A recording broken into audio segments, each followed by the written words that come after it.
A história de sucesso da Embraer hoje já é bastante conhecida.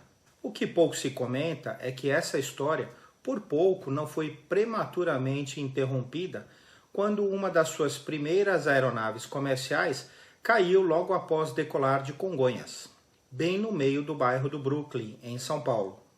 Hoje nós vamos conhecer a história do voo VASP 640, o bandeirante que caiu no meio de São Paulo. Eu sou o comandante Cefas e você está no Bora Voar. Após a Segunda Guerra Mundial, a aviação cresceu muito no mundo inteiro. Além do fator estratégico que ficou evidente durante a guerra e do desenvolvimento da tecnologia aeronáutica, as sobras de guerra deixaram milhares de aviões usados disponíveis para aquisição por companhias aéreas do mundo todo. Ciente da importância de dominar o conhecimento nesse setor, em 1950 o governo brasileiro criou o ITA, Instituto Tecnológico de Aeronáutica, com foco na formação de engenheiros aeronáuticos. Lá, em 1959, apareceu um jovem inquieto que anos mais tarde se tornaria um dos principais ícones da indústria aeronáutica brasileira. Osiris Silva formou-se engenheiro aeronáutico em 1962 e passou a coordenar um projeto de aeronave que tinha como objetivo impulsionar a aviação regional no país, aquele que mais tarde seria conhecido como Bandeirante. Em 22 de outubro de 1968, o protótipo do Bandeirante, designado EMB-100, e pintado nas cores da Força Aérea Brasileira, realizou o primeiro voo. No total foram produzidos 3 protótipos do Bandeirantes. O primeiro deles está em exposição no Musal, que você pode ver nesse vídeo aqui no canal. O segundo protótipo está em exposição no Memorial Aeroespacial Brasileiro em São José dos Campos, que você também pode ver nesse outro vídeo aqui no canal. O Bandeirante teve tamanha aceitação que exigiu a criação de uma fábrica para sua produção em série. Nascia assim a Embraer, com início de atividades em 2 de janeiro de 1970. Paralelamente ao início da produção, novos estudos constataram que as condições de mercado haviam se modificado e os 8 lugares que o protótipo oferecia já não eram suficientes para a demanda das companhias aéreas. A Embraer então decidiu reformular o projeto, criando o EMB-110 Bandeirante, maior, com um mínimo de 12 lugares, e com avanços técnicos em relação às primeiras unidades. A fabricação seriada do EMB-110 teve início em 1971 e no mesmo ano a aeronave foi certificada pelo CTA. No dia 9 de agosto de 1972, o primeiro Bandeirante de fabricação seriada levantou voo. Ao longo dos anos 1970, o Bandeirante ganhou destaque no mercado. Simultaneamente, a Embraer progredia também em outros segmentos de aviação, como o agrícola, o comercial e na aviação executiva. Em 31 de julho de 1970, aconteceu o primeiro voo do Ipanema, voltado para a aviação agrícola. E em 7 de setembro de 1971, ocorreu o primeiro voo do Chavante, um jato militar projetado pela italiana Aermac e montado sob licença no Brasil pela Embraer. Em 1973, as primeiras unidades do Bandeirante EMB-110 foram entregues para a Força Aérea Brasileira. No mesmo ano, em abril, foi entregue a primeira unidade para aviação comercial, destinada à Transbrasil. Na sequência, a VASP também adquiriu algumas unidades. Em agosto de 1975, foi firmada a primeira exportação do Bandeirante para o Uruguai, que comprou 15 aviões produzidos pela Embraer, 5 EMB-110 Bandeirante para o uso da Força Aérea do Uruguai e 10 EMB-200 Ipanema. Após alguns anos de vida, a Embraer já ganhava maturidade e suas aeronaves se consolidavam no mercado. O Bandeirante marcava seu nome como grande protagonista da aviação regional global, inclusive no concorrido mercado americano. Em outubro de 1976, aconteceu o primeiro voo do Xingu, a primeira aeronave pressurizada produzida pela Embraer. Depois do Xingu, veio o Brasília, um bimotor pressurizado para até 30 passageiros, que consolidou o nome Embraer no mercado internacional. Depois vieram os jatos da família ERJ e a história de sucesso que a gente conhece hoje. Mas não existe nenhum sucesso sem os seus percalços, né? E por pouco, toda essa história não foi interrompida bem lá no seu início, com um dos primeiros bandeirantes em utilização por uma companhia aérea.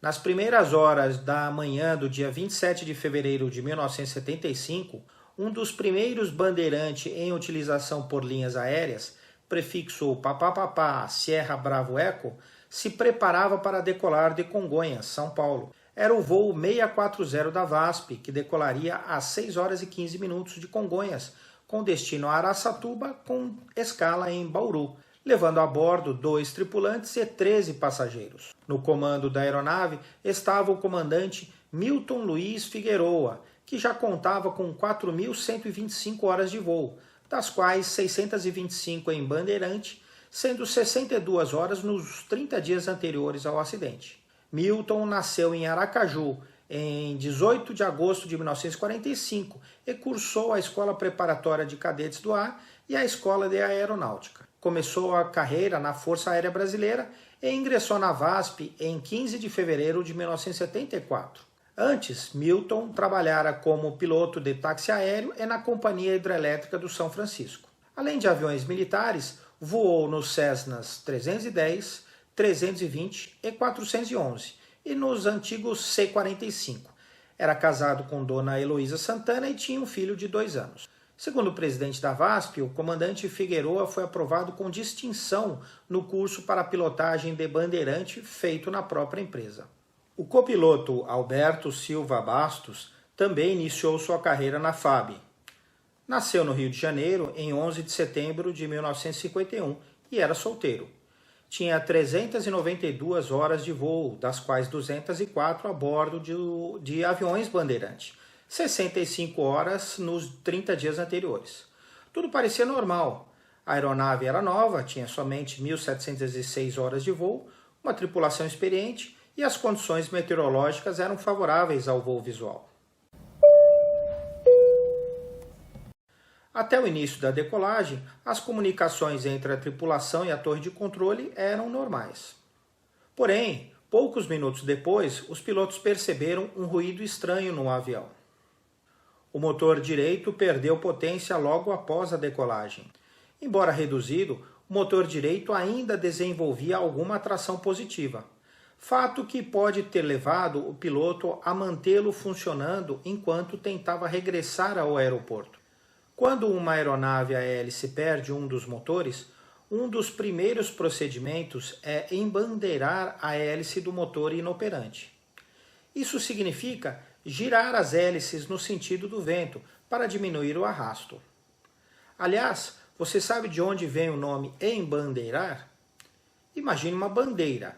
Uma bandeira se estica exatamente na direção do vento. É exatamente isso que a gente procura quando quer embandeirar uma hélice, deixá-la na direção do vento, como se fosse uma bandeira. Mas naquele dia fatídico, a hélice direita do bandeirante não estava embandeirada. Operando no seu peso máximo de 5.600 kg, com a hélice direita não embandeirada, o bandeirante perdeu velocidade muito rapidamente. Quando a velocidade se aproximou de 96 nós, velocidade mínima de controle com hélice não embandeirada do bandeirante, a aeronave saiu do controle. Nessa velocidade, o momento de guinada gerado pela força do motor esquerdo, que desenvolvia potência máxima, supera a capacidade de controle do leme direcional, que tem pouca energia devido à baixa velocidade do ar. Nessa hora, a aeronave começa a guinar para a direita. Esse movimento faz com que a sustentação da asa esquerda fique muito maior do que a da asa direita, fazendo o bandeirante rolar pela direita e despencar para o solo em posição de voo quase invertido. Funciona mais ou menos assim. Imagine um avião como esse, com o motor funcionando desse lado e sem funcionar desse lado. Essa força aqui desse motor vai fazer o avião girar assim. Isso é compensado pelo leme aqui atrás. Mas se você não tem muita velocidade, esse leme não tem força suficiente para compensar isso. Então o avião acaba girando, a gente diz está guinando para a direita. Nesse movimento, como o vento está vindo nesse sentido, essa asa aqui acaba tendo mais sustentação do que essa asa aqui. Então, essa asa acaba subindo e o avião gira e cai em mergulho. A margem de manobra do piloto era estreita, mas talvez ele conseguisse trazer o avião de volta a Congonhas com só o motor funcionando, caso a hélice do lado direito tivesse sido embandeirada. Infelizmente, não houve tempo para o embandeiramento da hélice, porque um dos sistemas de segurança do bandeirante deixou de funcionar. O bandeirante era dotado de um avançado sistema de controle de embandeiramento automático. O sistema de controle das hélices contrapõe pressão de óleo que tende a levar a hélice para o ângulo de passo mínimo, a força de uma mola de embandeiramento que tende a levar a hélice para o ângulo de passo máximo. Para embandeirar manualmente uma hélice, o piloto controla o passo das hélices através de duas manetes. O sistema de embandeiramento automático é um dispositivo de segurança utilizado nas decolagens com a finalidade de reduzir o tempo de embandeiramento da hélice, caso o motor apresente queda acentuada de potência. O sistema drena automaticamente o óleo do mecanismo da hélice, permitindo que a mola de embandeiramento leve a hélice automaticamente para o passo bandeira, se ocorrer uma queda acentuada do torque do motor. A investigação concluiu que uma provável contaminação da linha de combustível levou o motor direito a operar com potência reduzida, porém suficientemente alta para evitar o processo de embandeiramento automático. Talvez o bandeirante tivesse conseguido retornar ao aeroporto de Congonhas caso a hélice direita tivesse sido embandeirada imediatamente pelos pilotos. Surpreendido pela redução parcial do motor direito, para a qual não tinha explicação, Figueroa foi obrigado a executar curva pela esquerda, confiando que o sistema de embandeiramento automático se encarregaria do motor direito. Quando a velocidade caiu abaixo de 96 nós, mínima de controle com hélice não embandeirada, o avião inclinou-se cada vez mais à direita, apesar dos esforços de Figueroa para controlá-lo e evitar a consumação do desastre. Então o avião girou, ficou de cabeça para baixo e mergulhou em direção ao solo, atingindo 4 residências. Em seguida veio a explosão e o inferno tomou conta do quarteirão. Quando os bombeiros chegaram, 15 minutos depois, não havia muito mais o que fazer, além de isolar o local, apagar o fogo e resgatar os 15 corpos. Aeronaves do porte do Bandeirante, naquela época, não eram obrigadas a carregar a bordo o gravador de dados nem o gravador de voz.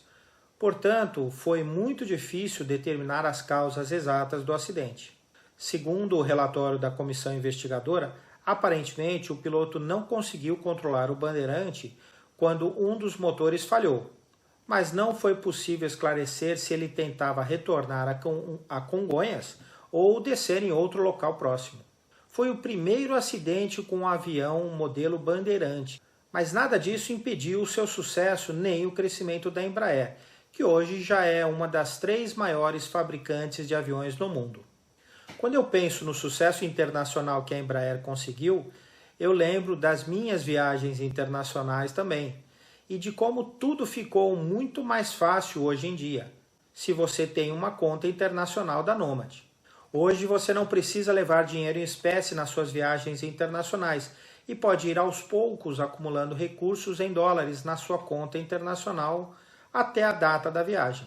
Além disso, você economiza muito porque os depósitos na sua conta são convertidos pela cotação comercial, mais baixa do que a do dólar turismo das casas de câmbio.